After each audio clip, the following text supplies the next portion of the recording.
आमचे शिवसेनेचे उपनेते सन्माननीय नितीनजी बानगोडे पाटील यांना विनंती करतो की त्यांनी आपण या सभेला संबोधित करावं. महाविकास आघाडीचा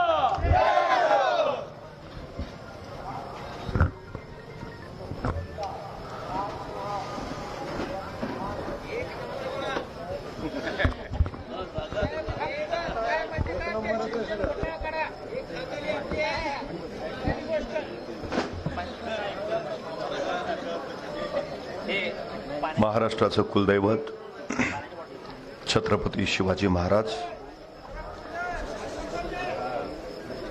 समता समानतेचा संदेश देणारे महात्मा बसवेश्वरजी,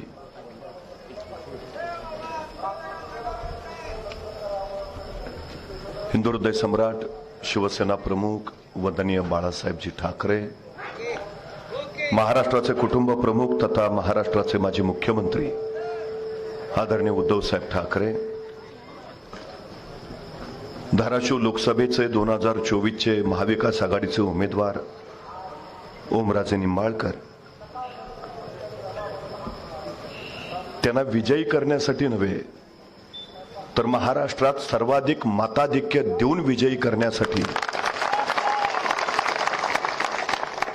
उपस्थित असलेले आपण सर्व,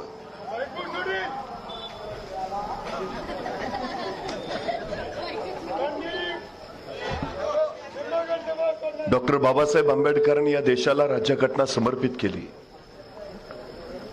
ज्या दिवशी संसदेमध्ये राज्यघटना समर्पित झाली त्या दिवशी अत्यंत आनंदात असलेले डॉक्टर बाबासाहेब आंबेडकरांना पाहून आचार्य कृपलानीने एक प्रश्न विचारला की डॉक्टर साहेब आज प्रचंड आनंदी दिसताय.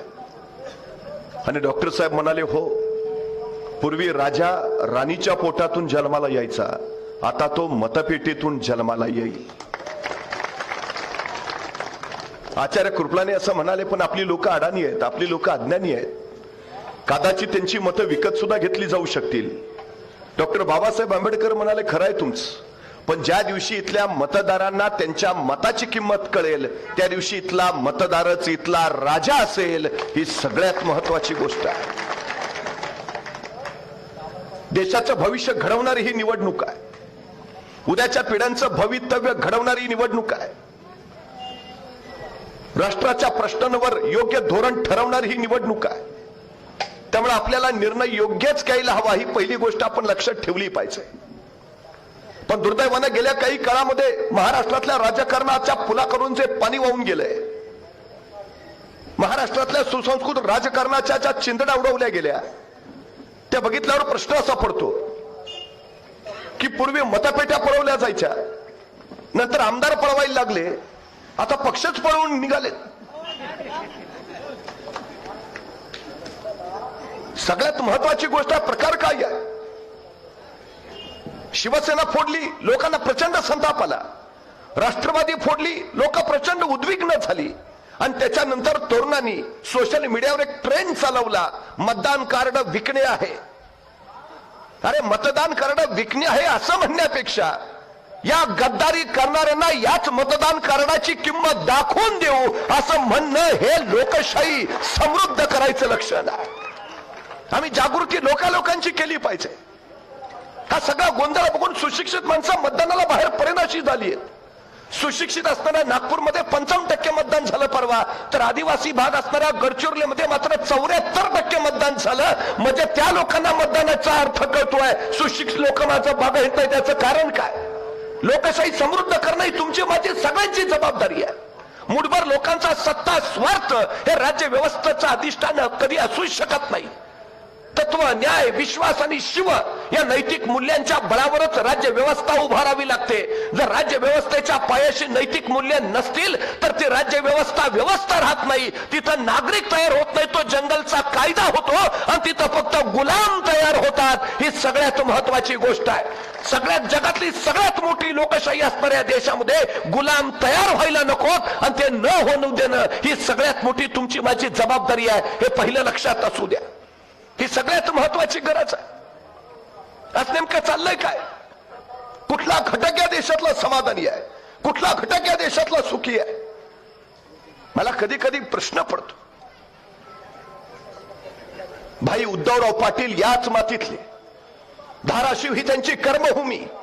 1958 ला ते मुंबई विधानसभेमध्ये विरोधी पक्षनेते म्हणून काम करत होते आणि त्यावेळी मुख्यमंत्री होते यशवंतरावजी चव्हाण. 1962 ला भारत आणि चीनचं युद्ध झालं आणि मुख्यमंत्री यशवंतराव चव्हाण दिल्लीला संरक्षण मंत्री म्हणून गेले. त्यावेळी सगळ्यांना असं वाटत होतं की आता यशवंतरावजी चव्हाण संरक्षण मंत्री म्हणून दिल्लीला गेलेत म्हणजे महाराष्ट्राच्या मुख्यमंत्री पदावर आता वसंतराव नाईक बसतील. पण यशवंतराव चव्हाणांच्या मनात काय वेगळंच होतं.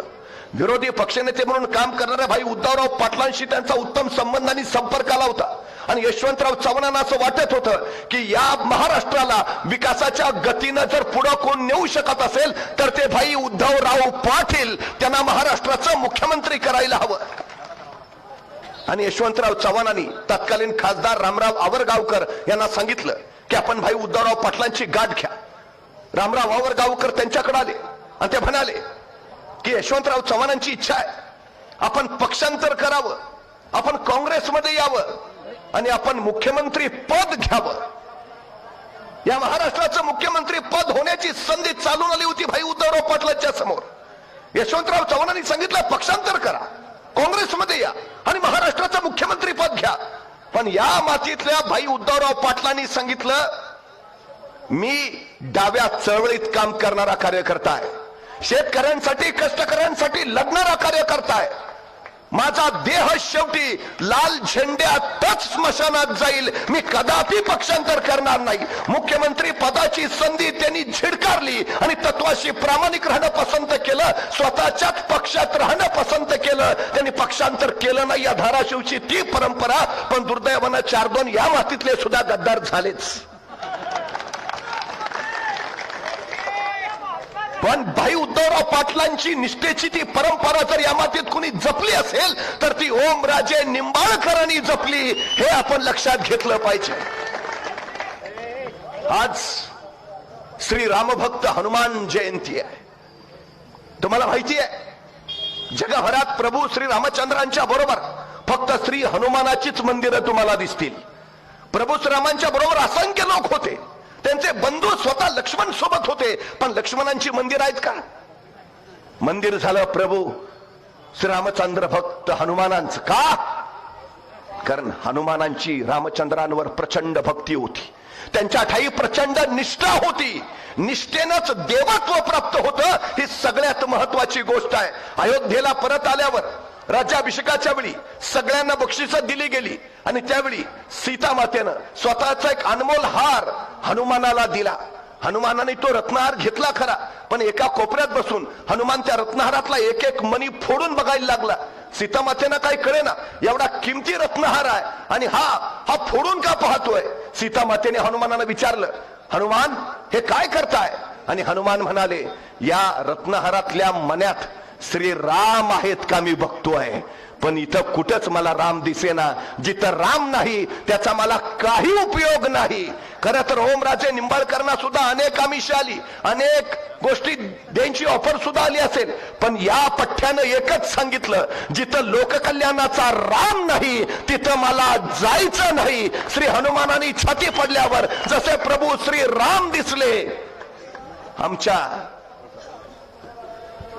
हनुमान भक्त असणाऱ्या ओमराजे नाईक निंबाळकरांच्या हृदयात सुद्धा तशीच तुम्हाला शिवसेना दिसेल. उद्धव बाळासाहेब ठाकरेंची शिवसेना. हे निष्ठा असते, ही निष्ठा असते. 350 वर्षापूर्वी छत्रपती शिवाजी महाराजांनी स्वराज्य उभा केलं. अफजल खान 40,000ची फौज घेऊन महाराष्ट्रावर चालून आला आणि महाराजांच्या सोबत असलेल्या सरदारांना त्यांनी खलिते पाठवले, सोबत येऊन मिळा नाहीतर घरादारावरनं गडवाचा नांगर फिरवू. असंख्यानं पत्र गेली. असंच एक पत्र खंडोजी खोपड्यांना गेलं, सोबत या नाहीतर घरादारावरनं गडवाचा नांगर फिरवू. आणि खंडोजी खोपडा गद्दार झाला, अफजल खानाला जाऊन मिळाला. असाच एक खलिता कान्होजी जेते नाईक देशमुखांकडे आला, तो खलिता घेतला, सोबत या नाहीतर वतनावर जहागिरीवर गडवाचा नांगर फिरवू. कान्होजी तो खलिता घेऊन महाराजांकडे आले. राजा अफजल खानाचा खलिता आलाय, काय म्हणतो? जी सोबत या म्हणतो, नाहीतर घरादारावरनं गडवाचा नांगर फिरवीन. म्हणजे आता सुद्धा नाही का हे भाजपवाले म्हणतात आमच्यात या नाहीतर ईडीआय सीबीआय पाठवू. तसाच प्रकार त्याच वेळी सोबत या नाहीतर घरादारावरनं नांगर फिरवू. महाराजांनी सांगितलं कान्होजी मग तुम्ही काय निर्णय घेतलात? तसे कान्होजी म्हणले काय बोलता राज, तसं नव्हे, तुमच्या वतनाचा प्रश्न आहे, घरादाराचा प्रश्न आहे, जहागिरीचा प्रश्न आहे. तसे ताडकन कान्होजी उठले, शेजारचं तांब्या भांड घेतलं आणि त्यातलं पाणी स्वतःच्या हातावर सोडत ते म्हणाले, राजा हे सोडलं पाणी वतनावर, हे सोडलं पाणी जहागिरीवर, हे सोडलं पाणी कुटुंबावर, हे सोडलं पाणी पोराबाळांवर. ह्यो कान्होजी जगल स्वराज्यासाठी आणि मरल स्वराज्यासाठी. राजा मैदानात ज्यावेळी तुम्हाला हाडं दिसतील, ज्या हाडातनं स्वराज्य स्वराज्य आणि शिवराय शिवराय ऐकू येईल, ती हाडत तुम्हाला या कान्होजी जेदे नाईक देशमुखाची असतील. आजही आमच्या ओमराजे निंबाळकरांना विचारा, त्यांच्या धमन्या धमन्यातनं फक्त तुम्हाला एकच आवाज ऐकू येईल, जय महाराष्ट्र. ही सगळ्यात मोठी निष्ठा आहे. निष्ठेनं राज्य उभा राहतात आणि स्वार्थानं फितुरीनं गद्दारीनं ती ढासळतात. हा सगळ्यात मोठा विश्वास आहे. आम्हाला उभा राहायचं आहे ते आता देशासाठी उभा राहायचं आहे. आम्हाला उभा राहायचं आहे ते महाराष्ट्र कल्याणासाठी उभा राहायचं आहे. हे पहिल्यांदा आपण लक्षात घ्या. डॉक्टर बाबासाहेब आंबेडकरांना कदाचित ही आताची परिस्थिती त्याच वेळी लक्षात आली असेल, म्हणून त्याच वेळी ते असं म्हटले होते की भले जरी सगळे नेते विकले गेले तरी माझं संविधान सुरक्षित राहील, कारण माझं संविधान सर्वसामान्य माणसांच्या हातात आहे आणि माझा सर्वसामान्य माणसांवर विश्वास आहे. ही लोकसभेची निवडणूक नेत्यांची निवडणूक नाही, ही निवडणूक जनतेनं हातात घेतलेली निवडणूक आहे. ही सगळ्यात महत्वाची वस्तुस्थिती. त्यावेळी धाराशिव मधनं कुणी कुठेही महाराष्ट्रात जातो आणि कुणीतरी त्याला विचारलं धाराशिव मध्ये काय होईल, तो म्हणतो धाराशिव मध्ये ओमराजे निंबाळकर. आता फक्त कितीनं एवढंच निकालात बघायचं आहे, बाकी सगळं काम झालंय. का? साधा खासदार आहे, सर्वसामान्य लोकात मिसळणारा खासदार आहे, कायम रेंज मध्ये राहणारा खासदार आहे, फोनवर उपलब्ध असणारा खासदार आहे आणि धाराशिवच्या विकासासाठी रात्रंदिवस काम करणारा खासदार आहे. सगळ्यात महत्वाची गरज आहे ती आहे आम्हाला उद्याच्या भविष्यासाठी ओमराजे निंबाळकरांना संसदेत पाठवणं. ही उद्याच्या देशाच्या भवितव्याची सगळ्यात मोठी गरज आहे. नाहीतर सध्या परिस्थिती फार विचित्राने वेगळी झालेली आहे. आपण कधीतरी शांतपणे या सगळ्या गोष्टींचा विचार करायला हवा. भारताची सरासरी वयोमर्यादा आज 28 वर्ष आहे. म्हणजे देशातले निम्मे लोक 28 वर्षाच्या आत आहेत आणि निम्मे लोक 28 वर्षाच्या पुढे आहेत. 15 ते 18 या वयोगटामध्ये देशात 10 कोटी मुलं आहेत आणि 15 वर्षाच्या आत 36 कोटी मुलं आहेत. म्हणजे 46 कोटी मुलं फक्त 18 वर्षाच्या आत आहेत. ही 46 कोटी मुलं ठरवणार आहेत उद्या देशाचं भविष्य काय असेल. ही 46 कोटी मुलं ठरवणार आहेत उद्या देशाची अर्थव्यवस्था कशी असेल. ही 46 कोटी उद्या आमच्या देशाला महासत्ता बनवणार आहेत. पण हे उद्या सगळं बनवायचं असेल तर या मुलांकडे आमचं लक्ष आहे का? त्यांच्या शिक्षणाची व्यवस्था मी केली आहे का? शिकलेल्या मुलांना रोजगार आम्ही उपलब्ध करून दिलाय का? त्यांच्या बुद्धी संपदेचा मनुष्य संपदेचा देशासाठी योग्य वापर होतो आहे का? हे बघणं सगळ्यात मोठी आमची जबाबदारी आहे. आज परिस्थिती काय झाली आहे, काय अवस्था इथल्या शेतकऱ्यांची. स्वतःच्या रानात काम करणारा घामानं नितळणारा शेतकरी त्याच्या पोराबाळांना शाळेत पाठवू शकतो, त्यांना तो शिकवू शकतो, तेवढी संपत्ती त्याच्याकडे आहे. काय परिस्थिती आहे इथली? कधीतरी आम्ही शांतपणे या सगळ्या गोष्टीचा विचार केला पाहिजे. एका शाळेमध्ये एक सर वह्या तपासत होते पोरांच्या. शुद्ध लेखनाच्या 5 ओळी लिहून आणायला सांगितलेल्या आणि वह्या तपासता तपासता एका पोराच्या जवळ गेले. त्याला सांगितलं वही दाखव. पोरग उभा राहिलं. म्हटलं गुरुजी वही घरी राहिली. गुरुजी म्हणजे हात पुढं कर. सन 2 छड्या पडल्या. त्या वेदीनं ते पोरग कळवळलं. डोळ्यातनं खळदिशा शिरू सुटला. तसे गुरुजी म्हणाले आता 5च्या ऐवजी उद्या 10 ओळी लिहून आणायच्या. तसं ते पोरग म्हणलं गुरुजी नाही जमणार. गुरुजीने परत हातावर छमछम छड्या मारल्या. त्या पोरग यातनेनं व्याकुळलं. गुरुजी म्हणाले आता उद्या 20 ओळी लिहून आणायच्या. तसं पोरग ठामपणे म्हणाल गुरुजी नाही जमणार. गुरुजींनी त्या पोराच्या पाठीवर छड्या मारायला सुरुवात केली. ते पोरग वेदनेनं यातनेनं कळवळत राहिलं. गुरुजी म्हणाले आता 40 ओळी लिहून आणायच्या. पोरग ठामपणे म्हणाल गुरुजी नाही जमणार. मग मात्र गुरुजीच हतवल झाले. त्यांनी पोरला विचारलं अरे तुझ्या भल्यासाठी सांगतोय, शुद्ध लेखनाच्या ओळी रोज लिहिल्या तर अक्षर सुधारेल, अक्षर सुधारलं तर मार्क चांगले पडतील, चांगले मार्क मिळाले तर पदवी मिळेल, पदवी मिळाली तर नोकरी मिळेल, का नाही आणत? तसा तो युलासा पोरगा म्हणाला गुरुजी तुम्ही रोज मला शुद्ध लेखनाच्या 5 ओळी लिहून आणायला सांगता आणि 2 महिने जाणारी माझी वही 15 दिवसातच संपून जाते. मग मी माझ्या बाबाकडे वहीसाठी पैसे मागतो आणि माझा बाप मला म्हणतो तुझा बाप काय कुबेराची औलाद आहे का तुला आठवड्याला वही आणून द्यायला? तुमचा भार सोसतो गुरुजी, पण माझ्या बापाच्या काळजातल्या वेदना मला नाही सहन होत. आमच्या पैठण मधली एक मुलगी संभाजीनगरला शाळेला जायची, पण वडिलांकडे पासासाठी पैसे नाही. मागावी तर मागावी कसे, वडिलांची परिस्थिती सगळी माहिती आहे. पैठणवरनं रोज छत्रपती संभाजीनगरला जायची, पण वडिलांची अवस्था बघितली आणि शेवटी तिने स्वतःच आत्महत्या करून घेतली. आम्ही आमच्या पोराला शाळेसाठी 4 पैसे देऊ शकत नाही. काय अवस्था करून ठेवली, कसा देश महासत्ता होईल उद्याचा. आता तर 20 पेक्षा कमी संख्या असणाऱ्या शाळा बंद करायचा घातकी निर्णय या सरकारने घेतला. 62,000 शाळा खाजगी कंपन्यांच्या घशात टाकल्या आणि समूह शाळेच्या माध्यमाने 18,473 शाळा बंदच करायचा निर्णय घेतला. म्हणजे आमची पोरं एक तर शेतकऱ्याला शिकवता येत नाही, जो शिकवायचा प्रयत्न करतोय त्याच्यासाठी आता शाळेची दारच बंद. कशी घडतील पोरं ही आमची. 70% लोक या देशातली शेती करतात. त्या जगाच्या पोशिंद्याची अवस्था नेमकी कशी आहे आज. उद्धवजी ठाकरे मुख्यमंत्री होते, 11,000 रुपये क्विंटल सोयाबीनला भाव होता. हा सोयाबीनचा भाव झालाय 4,500 रुपये. का झाला माहितीये? सोयाबीनचे दर कुणी पाडले माहितीयेत? या केंद्र सरकारने, मोदी सरकारने 1,38,000 कोटीचं खाद्यतेल आयात केलं. 165 लाख टन सबक तेल देशात आलं. आमच्या शेतकऱ्याच्या सोयाबीनची गरजच नाही, म्हणजे सोयाबीन पडून राहिलं. कांदा चांगला झाला, कांद्याला परदेशात दर होता, 40% निर्यात शुल्क लावला. परत कांद्यावर निर्यात बंदीच घातली. परदेशातला दर उतरला, मग निर्यात बंदी उठवली. तुम्हाला माहिती आहे, भारत हा जगभर कांदा निर्यात करणारा सगळ्यात विश्वासार्ह देश होता. पण केंद्र सरकारच्या धोरणामुळे भारतातल्या शेतकऱ्यांचा कांदा परदेशात गेलाच नाही. सबब जगानं पाकिस्तानचा कांदा विकत घेतला. हे केंद्र सरकार कुणाचं भलं बघतंय, भारतातल्या शेतकऱ्यांचं का पाकिस्तानच्या शेतकऱ्यांचं? आमच्या शेतकऱ्याला कांदा परदेशात पाठवून न दिल्यामुळे जगानं पाकिस्तानचा कांदा घेतला, त्यांचं भलं झालं. तुम्हाला माहिती आहे, पूर्वी असं म्हणत होते की 1 क्विंटल कपाशी आणि 1 तोळा सोनं यांचा दर एकच होता. एकच होता दर.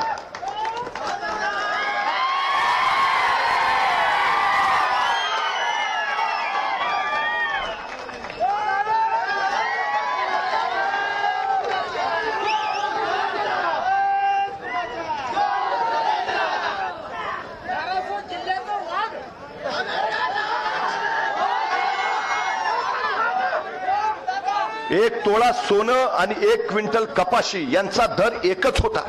आज सोनं गेलंय 78,000वर आणि कपाशी आली 7,000च्या आत.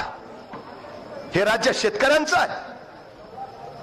केंद्रात बसलेलं हे मोदी सरकार शेतकऱ्यांच्या विरोधातलं सरकार आहे. हे पहिलं आपण नीट लक्षात ठेवा.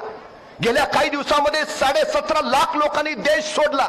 2.5% लोक अशी होती ज्यांची संपत्ती 500 कोटीपेक्षा पुढे, ते इथं उद्योग निर्माण करू शकत होते पण गेले. आणि 97% आमची तरुण पोरं इथं नोकऱ्यांच्या संध्या नाहीत म्हणून परदेशात निघून गेली. तिकडं मी परवा दुबईला गेलो होतो, मला वाटलंच नाही मी दुबईत आहे. आपलीच गँग सगळी. म्हणले इकडं काय, म्हणले तिकडं काय आहे. तिकडं काय नाही म्हणून इकडं आहे. अरे आपली माय पंढरी सुरमची पोरं परदेशात का निघालीत? नोकऱ्या नाहीत म्हणून.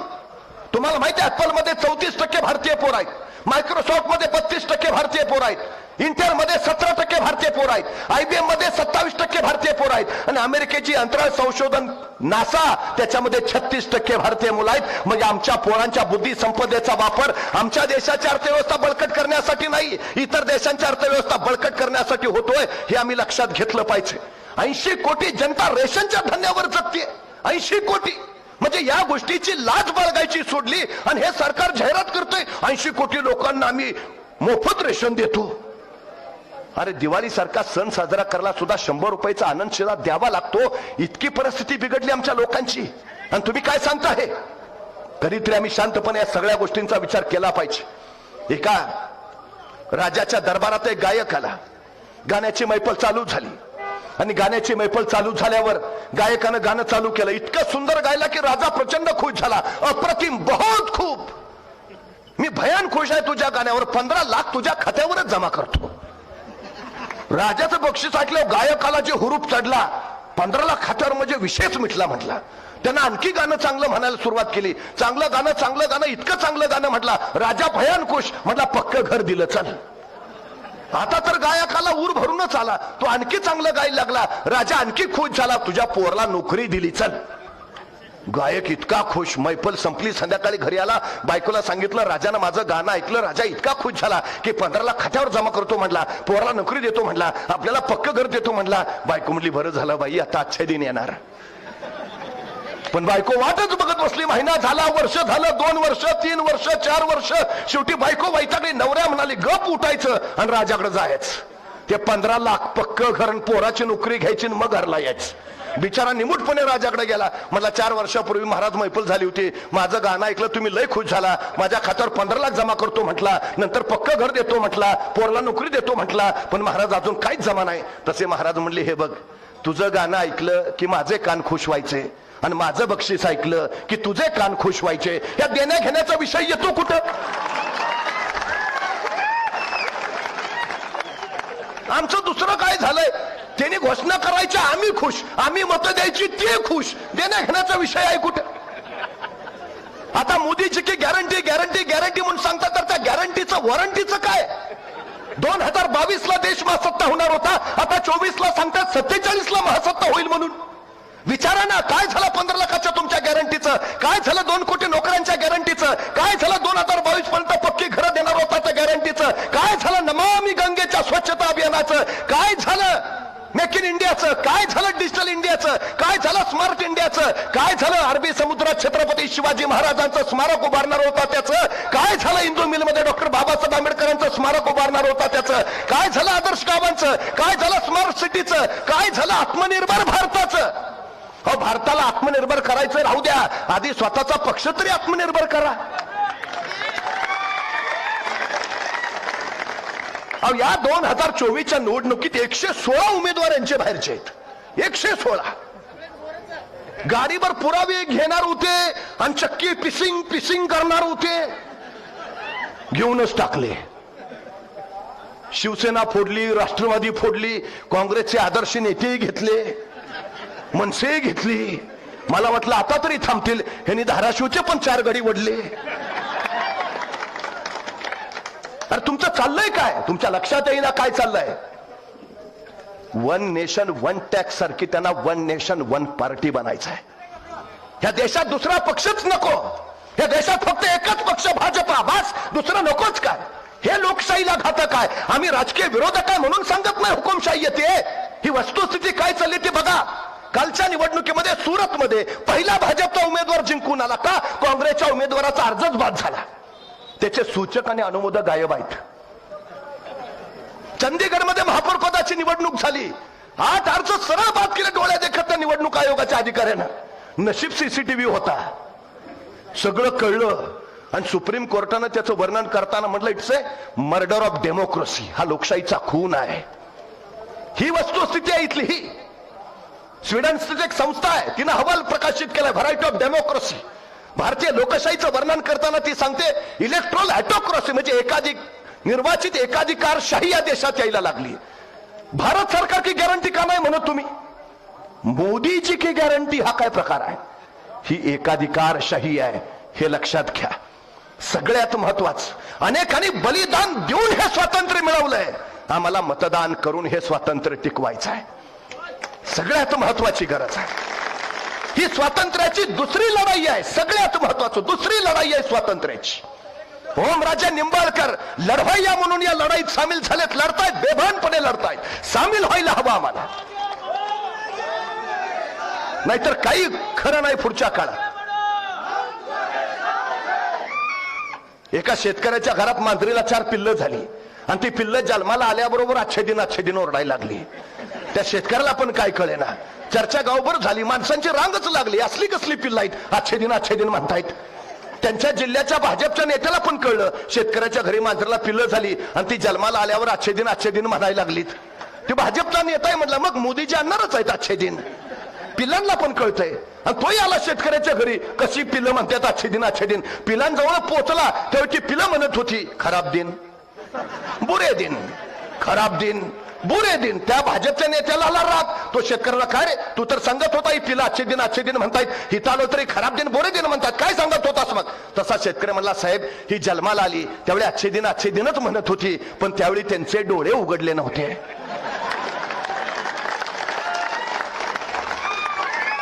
अरे गेल्या 10 वर्षाचा कारभार बघून आमचे डोळे उघडलेत का? उघडायला हवेत तर लोकशाही वाचेल. परवा भाजपचे खासदार म्हणाले आम्हाला 400 पार का जायचंय, कारण आम्हाला संविधान बदलायचं आहे. संविधान लक्षात घ्या काय चाललंय ते. शेतकऱ्यांचं आंदोलन दिल्लीच्या तिथं होतं, रस्ते उकडले गेले, खिळे ठोकले गेले, गोळीबार अश्रुधुराच्या नळकांड्या सोडल्या. हा देश कुणाचा आहे? शेतकऱ्यांचा नाही. 5000 शेतकरी मारले गेले, वारकऱ्यांवर लाठीचार्ज झाला. जालन्याला मराठा समाजानं आरक्षणासाठी आंदोलन केलं, तिथं बेभान लाठीचार्ज केला. का? कुणाचं राज्य आहे? नीट आणि आपण शांतपणे या सगळ्या गोष्टींचा विचार केला पाहिजे. तुम्हाला माहिती असेल तर सांगतो, छत्रपती शिवाजी महाराजांनी आम्हाला महाराष्ट्र धर्म दिलाय.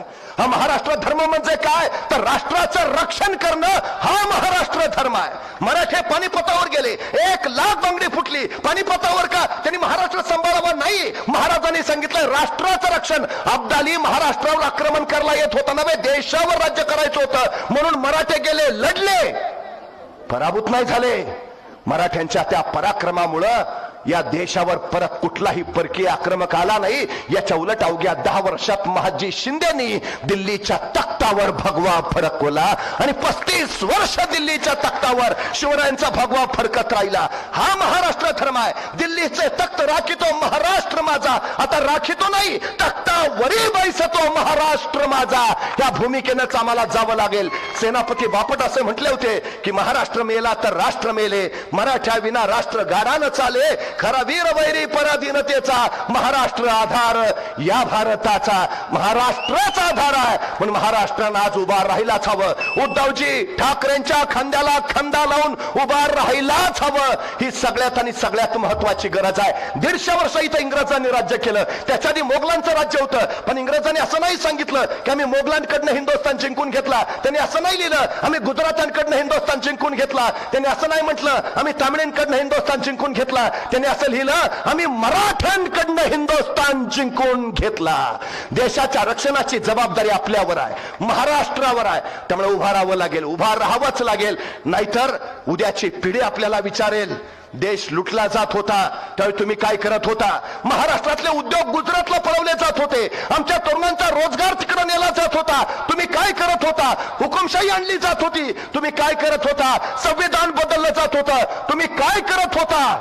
शेतकरी आत्महत्या करत होते, तुम्ही काय करत होता. आम्हाला अभिमानानं सांगता आलं पाहिजे बाळा असं काही होणार नाही, कारण आम्ही ओमराजे निंबाळकरांच्या खांद्याला खांदा लावून लढत होतो आम्ही. हा महाराष्ट्र आहे, आपण महाराष्ट्र म्हणून उभा राहिलं पाहिजे. देशाचं रक्षण करायची, लोकशाहीचं रक्षण करायची, संविधानाचं रक्षण करायची जबाबदारी आमच्यावर आहे. यांचे डाव चालू होतात. आता महात्मा बसवेश्वरांनी आम्हाला समतेचा समानतेचा संदेश दिला, पण पूर्वी एक शोध लागला. दगडावर दगड घासला की ठिणग्या उडतात आणि मग आग लागते. आगीचा शोध असा लागला. आता त्यांना नवा शोध लागलाय. जातीवर जात घासली, धर्मावर धर्म घासला की ठिणग्या उडतात आणि आग पेटते आणि मग त्या आगीवर आपल्याला आपल्या सत्तेची पोळी भाजून घेता येते. हे डाव हाणून पाडायला हवेत, हे डाव हाणूनच पाडायला हवेत. हे पहिला लक्षात असू द्या. हा महाराष्ट्र आहे, रुमणं बाजूला टाकून दिल्लीच्या तख्ताला पोलादी हाताने धडका मारणारा हा महाराष्ट्र आहे. चिनाबच्या पल्यावर जाऊन अब्दालीच्या पोरांच्या नांग्या ठेचणारा हा महाराष्ट्र आहे. मृत्यूच्या कराल दाडेतही बचेंगे तो और भी लढेंगे असं कडाडणारा हा महाराष्ट्र आहे. मराठा हो चढकर मारूंगा असं म्हणत उत्तरेत थैमान घालणारा हा महाराष्ट्र आहे. हा महाराष्ट्र सांगत राहिलाय. हा महाराष्ट्र वाघांचा. महाराष्ट्र आणि वाघ उगा कुणाच्या वाट्याला जात नाहीत, पण कुणी डिवचलं तर फाडल्याशिवाय आणि गाडल्याशिवाय थांबत नाही. ही लढाई आहे, या लढाईला आपण उभा राहायला हवं. येत्या निवडणुकीमध्ये पक्षप्रमुख उद्धवजी ठाकरेंच्या, शिवसेना या पक्षाच्या मशाल या चिन्हाचं बटन दाबून ओमराजे निंबाळकरांना देशात सर्वाधिक मताने आपण विजयी कराल असा विश्वास मला आहे. सगळ्यात महत्वाचं याचं कारण त्यांच्या हृदयात महाराष्ट्र आहे, त्यांच्या हृदयात राष्ट्र आहे, त्यांच्या हृदयात शिवसेना आहे. उगाच आपलं हृदयात भाजपा, रक्तात राष्ट्रवादी आणि हातात धनुष्यबाण असला प्रकार नाही. त्यामुळे निश्चितपणे मला खात्री आहे आपण ओमदादांना प्रचंड मताधिक्यानं निवडून द्याल अशी अपेक्षा करतो. थांबतो. धन्यवाद.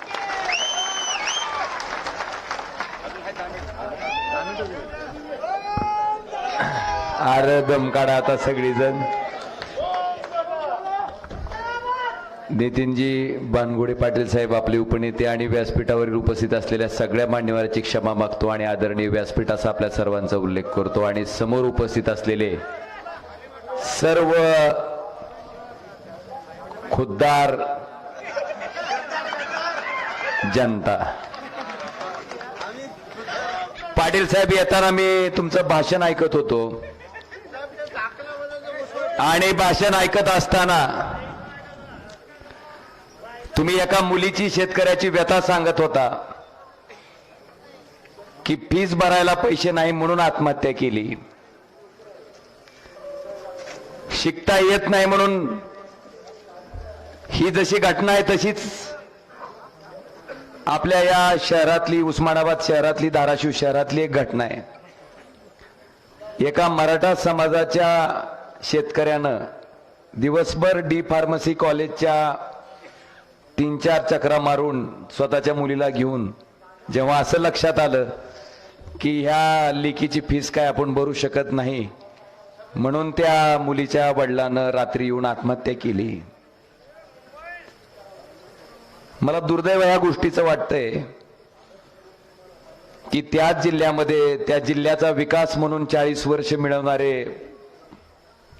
हे पाटील कुटुंब, ह्याच पाटील कुटुंबाच्या आता माझ्या समोर उमेदवार आलेल्या अर्चनाताई पाटील साहेब, आमच्या शेतकऱ्याच्या घरच्याकडं 2 पळ्या सुद्धा नाही, तो मंगळसूत्राच्या सोन्याच्या 2 पळ्या नाहीत.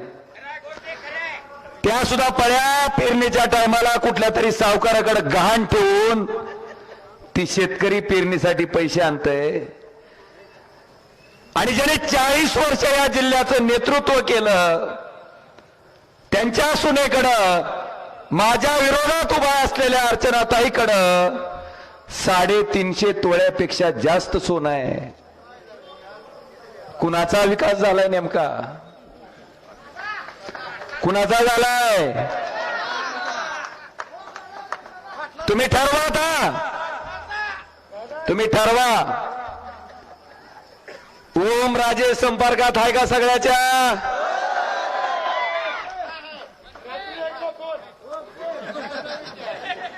अरे हीच दुखायलंय साहेब. 8 आमदार आहेत, 8. रोज फेरावळीनं माझ्या फोनवर बोलतात आणि आता म्हणते इलेक्शन चालू झाले दाखवलं आम्ही बोलतो. अरे तू हे आता दाखवायसाठी बोलायलाय? ओमराजे मागच्या 5 वर्षापासून रोज बोलतय. दुखायलंय. संपर्काच्या बाबतीत बोलू शकत नाहीत. मला तुम्हाला सगळ्याला प्रश्न विचारायचा आहे. त्याच मराठा शेतकऱ्याची व्यथा बघून जरांगे पाटलाचं आंदोलन होण्यापूर्वी ह्याच ओमराजेनं लोकसभेत मराठा आरक्षण हा विषय लावून धरला. काय म्हणलं की तामिळनाडू राज्याचं मराठा आरक्षण 50% पुढे गेल्यावर जर टिकू शकत असेल तर महाराष्ट्राचं सुद्धा आरक्षण जसं अफिडेव्हिट केंद्र सरकारनं तामिळनाडू सरकारच्या बाबतीत दिलं तसंच द्या आणि मराठा समाजाचं आरक्षण टिकवा. मला तुम्हाला विचारायचंय, महात्मा बसवेश्वरांना मानणारे लिंगायत समाजातील सगळे अनुयायी ज्यांनी 12व्या शतकामध्ये समानतेचा संदेश दिला, हा समाज त्या ठिकाणी अल्पसंख्याक समाजाच्या दर्जाची मागणी करतोय, लिंगायत धर्माची मागणी करतोय. ही मागणी करणारा सुद्धा तुमचाच एकमेव खासदार ओमराजे त्या ठिकाणी संसदेत होता. धनगर आरक्षण, मुस्लिम आरक्षण हा मागणारा फक्त एकमेव खासदार तुमचा लोकसभेत होता. आता मला नाव नेमकं कशात ठेवता हो? ह्या जिल्ह्याचं शासकीय वैद्यकीय महाविद्यालय आम्ही धाराशिवला केलं, मंजूर केलं, चालू केलं. 3ऱ्या वर्षाचे ऍडमिशन चालू आहेत. पुढच्या वर्षी डॉक्टर झालेली मुलं त्या कॉलेजमधून बाहेर पडतेत. हे उद्धव ठाकरे साहेबांच्या काळात त्या ठिकाणी आम्ही करून घेतलं. 1303 कोटी रुपयाची RDSS ची योजना राबवली. 40 नवीन सबस्टेशन आपल्या जिल्ह्यासाठी मंजूर केलेत. 1303 कोटी खर्च करून हे ओमराजेने केलंय. अनेक कामं सांगता येतील. अरे जी शेतकऱ्याची गाय आजारी पडल्यावर त्याच्याकडे डॉक्टर पाठवत असेल, तुमच्या भवितव्यावर परिणाम करणाऱ्या केंद्र सरकारच्या आणि राज्य सरकारच्या योजनेवर ओमराजेचं दुर्लक्ष होईल का? साहेब, मला इथल्या ठगावर बोलायचे हो. ह्या रवी सरांनी उद्धव ठाकरेची ओळख करून दिली. उद्धव ठाकरेंनी त्याला 3 वेळेस आमदार केलं. तुम्ही 7-7 रुपये दिले आणि हे रवी सर बरोबर गद्दारी केली आणि ठाकरे साहेबाबरोबर गद्दारी केली. 50 खोके घेऊन तिकडं पालतं पडलंय आणि मला म्हणतोय ओमराजे ठग आहे. अरे ठग जर असतो तर तुझ्यासारखा भारतीय जनता पार्टीच्या वॉशिंग मशीन मध्ये धुवून स्वच्छ व्हायला तिकडं पालता पडलो असतो. इमानदार आहे, संघर्ष माझ्या रक्तात आहे. तसला डॉक्टर पाटील गार करून आलोय मी. कोणी कुठं जरी गेलं तरी ओमराजे निष्ठेशी तडजोड करणार नाही. डॉक्टर पाटलाचा राणा पाटील 40 वर्ष ज्या पवार साहेबांनी मंत्री केलं त्याला एका रात्रीत सोडून गद्दारी करून भारतीय जनता पार्टीत गेला. पण ज्या उद्धवजी ठाकरेंनी मला एकदा आमदार आणि खासदार केलं, त्यांचा पक्ष फुटत असताना, चिन्ह जात असताना, सत्ता जात असताना त्या 50 खोकेवर लात मारून उद्धवजी ठाकरे साहेबाच्या मागे प्रामाणिकपणे मी उभा आहे. मला जास्त काय सांगायचं